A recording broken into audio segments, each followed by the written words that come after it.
the easiest thing for you to change is what you're doing. Instead of changing your mind about something or calling yourself dumb, I just get you to do something different. And that's weaponized cognitive dissonance. We're seeing a lot of that with the extreme left, extreme right politics on both of those extremes. Once I get a person to make even one or two or three statements about their identity, I have drastically altered how they're going to behave in the future. Robert Cialdini, who wrote Influence and Persuasion, a wonderful human being, wrote about this, where a few weeks before they go ask somebody to put a giant ugly sign in their yard that says drive safe, huge ugly sign. 2 weeks before that, they go by door to door and say, do you support safe driving? Yes or no? Who's going to say no? It's like 91% said, yeah, I support safe driving. They said, good. Will you put this tiny sticker in your front window? Tiny little sticker. And just to let us know that you're supporting safe driving. That's all we ask you to do. 2 weeks later, they come back to the neighborhood. Like 89% of people are sticking these signs in their yard. The other neighborhood they did the test on didn't have this little survey, do you support safe driving first? And it was like 6% stuck the sign in their yard. So making one agreement about who I am and then taking action on it. So if I can get you to take action on something, not in just between you and me, now I got you to put a sticker on your window. I got you to do something that alters the way other people see you. So if I can get you to make something that I've got you to believe public, I can get you to make a Twitter post, I can get you to make a Facebook post, now I've captured identity. So most persuasion and influence training in the world is about capturing ideas. Identity is where you truly get to change behavior, because I'm getting you to agree that you are a certain type of person before I want you to do anything.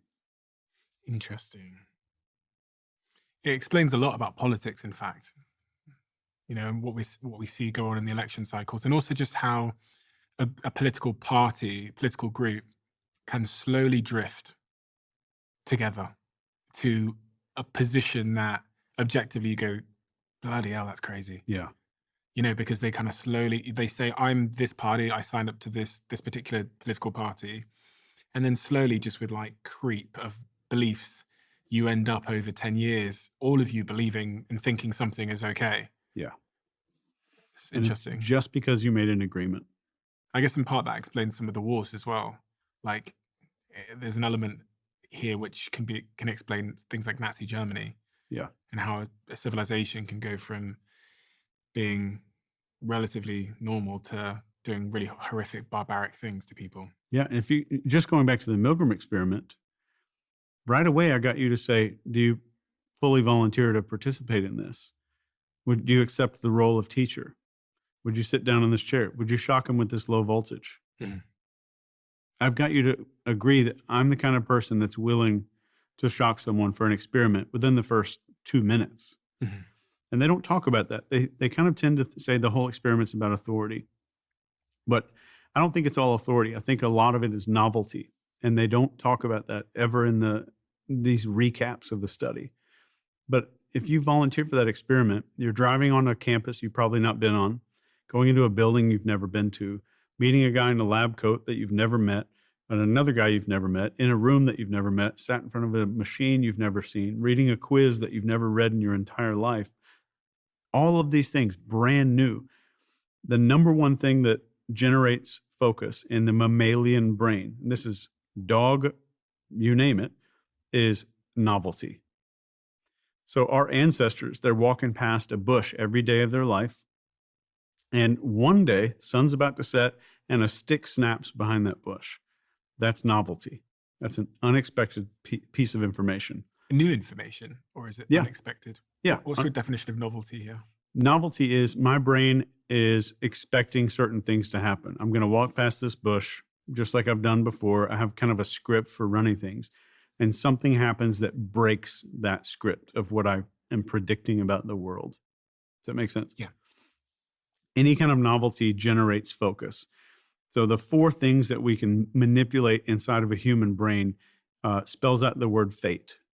So the 4 ways to manipulate or influence a mammal and this is human, dog, you name it, is through focus, authority, tribe, and emotion. Those are the 4 things that a dog can feel. If you're looking at a dog training video, you're watching, let's say you're binge watching 3 seasons of Dog Whisperer with Cesar Millan, you're seeing him redirect focus, establish authority, show contact with the tribe, and praise the dog when the dog's doing well. Focus, authority, tribe, and emotion. Mhm. That's how we train animals. It's also how an infomercial gets you to buy something. They grab your focus. They show you, here's a million people who've already bought it so far. And they all have these 5-star reviews. Everybody in your neighborhood's doing it, or all these people across the United States are doing it. They're getting success. And all of their friends love them because of that success. Now we get emotion. And they show it visually. They don't just say it. They're showing these visual images to show the mammal brain the focus, authority, tribe, and emotion. It spells fate. I was thinking about a lot of like fizzy drink ads in the sunshine in the summer, and you see, like you hear the sound like as they like break it Yeah. open. There's people there. I guess that's the tribe having a great time. And I was just struggling with the authority part in that context. If those ads you see for like a fizzy drink brand,